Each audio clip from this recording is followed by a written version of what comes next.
Papo de Clima. Conversas que movem o futuro. Um projeto da AESB.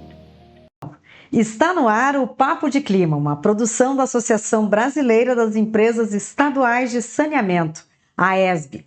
Comigo aqui no estúdio nas gravações está o Marcos Oliveira. Eu sou Patrícia Duarte e a gente recebe nessa edição a presença da coordenadora da Câmara Técnica de Controle de Qualidade da AESB, gerente de avaliação de conformidade da Companhia de Saneamento do Paraná, a Sanepar, Cíntia Malaguini. Cíntia, muito obrigada pela tua presença aqui. Obrigada pelo convite. Nós que agradecemos. Cíntia, então, justamente qual é a importância, parece que a gente está chovendo no molhado, mas qual é a importância de manter a qualidade dos mananciais? Então, a gente tem uma luta muito grande, né? Porque nós temos o fornecimento, a nossa matéria-prima é a água do rio, a água do poço, né?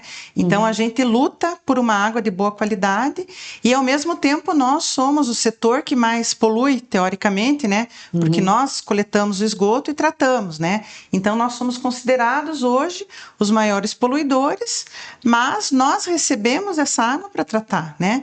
Então, a gente tem... É um setor bem... É muito difícil de você levar esses dois lados, né? Porque a gente trabalha, principalmente as empresas estaduais, trabalham com subsídio cruzado, então a gente tem que levar a água tratada e fazer a coleta de esgoto, né? O tratado para todos os municípios, sejam os que são viáveis e os inviáveis, né? E muitas vezes a gente pega uma água muito difícil de tratar, né? E que às vezes não é por problemas do tratamento da empresa de saneamento, né? Ela vem da agricultura, né? Os mananciais, eles são contaminados através da agricultura, através de indústrias, né? E a gente acaba tendo um problema muito grande no tratamento. Quanto mais contaminado essa matéria-prima, né, nossa água, mais produtos, mais tratamentos físicos e químicos a gente tem que utilizar, né? Aumenta o monitoramento, aumenta tipos de análises, cada vez mais as portarias de potabilidade incluem mais compostos químicos, né? Uma quantidade maior de agrotóxicos, poluentes persistentes, né? Por quê? Por segurança, né, para que a gente tome uma água potável, né, e também na parte de esgoto, o nosso tratamento de remoção de carga orgânica, que as empresas têm como obrigação retirar a parte grossa, retirar a parte orgânica, né, tem um custo elevado também, mas é muito importante porque essa água lá na frente a gente também vai utilizar.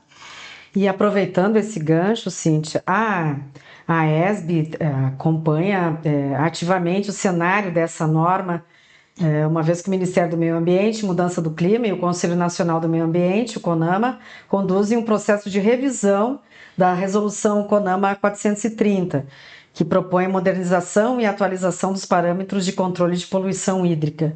Então, assim, como é que está sendo esse debate, como é que está sendo esse acompanhamento? E quais as perspectivas aí? A gente entrou na revisão, a AESB não tem uma cadeira no CONAMA, né? Nós entramos a convite da CNI como ouvintes, né? Mas temos uma participação bem ativa, né? Propusemos algumas melhorias, porque seria muito difícil das empresas de saneamento estaduais hoje, na situação atual de cumprimento da universalização. Temos metas de universalização do saneamento, né? Então, seria muito complicado a gente também ter metas de remoção de nutrientes além da carga orgânica, né? As empresas não estariam preparadas para isso. Então, em parceria com a ABICOM, com a ABS, a AESB está propondo algumas alterações. Não fomos muito bem aceitos pelo CONAMA, né, pelo colegiado do CONAMA, mas a Casa Civil e o Ministério das Cidades nos escutou e entendeu o posicionamento, a preocupação tanto da não só das empresas estaduais, mas das privadas, das municipais, né, que também não são representadas, não estão representadas, mas existe uma preocupação. E o Ministério das Cidades pediu vistas à aprovação da resolução dessa revisão, e nós temos 90 dias para apresentar uma nova proposta que seja compatível com os recursos que podem ser gastos, sejam recursos financeiros e recursos humanos também, porque a gente vai ter uma competição de recursos, né? Recurso para fazer a rede de coleta, para fazer o tratamento e para fazer esse novo tipo de tratamento, que é um tratamento de remoção de nutriente que vai levar, né, muito... um trabalho muito maior para a gente chegar a essa adequação que eles pedem. E, desculpa, Cíntia, sobre essa questão da previsão para o El Niño e as mudanças climáticas, o que isso afeta também no controle de qualidade da água, né? Então, a gente tem uma previsão muito complicada de El Niño, né, para pelo menos para essa metade de 2026 e 2027. Ele vai ter duas frentes, né? Já há uma previsão de ser um dos piores El Niños dos últimos 130 anos, né? E ele vai ser separado por regiões, né? Então, a região sul do Brasil, ele vai ter um El Niño muito chuvoso, com chuvas semelhantes, espera-se acontecimentos semelhantes ao que aconteceu no Rio Grande do Sul. Então, já está tendo um preparo dos estados da região sul para que a gente consiga, por exemplo, é muito difícil você tratar, a gente precisa de água, mas uma chuva muito torrencial acaba arrastando muita sujeira, então fica difícil de tratar. Então não quer dizer que tenha muita água, que essa disponibilidade vai ser normal, né? Então a gente tem muito problema, os ventos levam ao desabastecimento elétrico, né?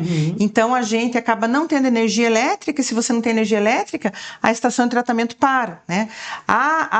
O retorno dessa estação de tratamento não é imediato, né? A gente tem que voltar a tratar, né? Toda a operação, a água às vezes retorna 24, 48 horas depois na rede de abastecimento. Então é uma preocupação muito grande, né?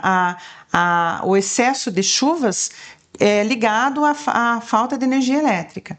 E também para sudeste, centro-oeste, nordeste, está previsto ao contrário, né? Uma crise hídrica novamente, um desabastecimento, que também leva a preocupação muito grande, né? Então, a gente prevê um próximo ano bem complicado para o saneamento no Brasil. E, claro, isso reforça a necessidade de mais investimentos, de mais planejamento. Planejamento, toda a preocupação, essas ações preventivas que os estados, os municípios e nós, como empresa de saneamento, estamos tomando, gera, né, um custo, né, mas é um investimento que tem que ter, porque o investimento como uma ação corretiva é muito maior do que como uma ação preventiva. Exatamente.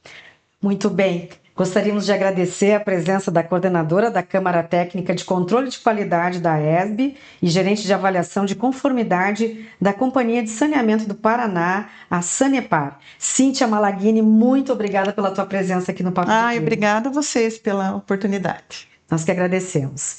Esse foi o Papo de Clima, uma produção da Associação Brasileira das Empresas Estaduais de Saneamento, a AESB. Muito obrigada pela sua audiência e até uma próxima oportunidade. Até lá! Sob a presidência de Munir Abud, direção executiva de Sérgio Gonçalves, apresentação e produção de Patrícia Duarte, edição e mídias sociais de Gleice Nunes, gravação de Marcos Oliveira e vinheta e narração de Priscila Sabrina. Uma iniciativa da AESB.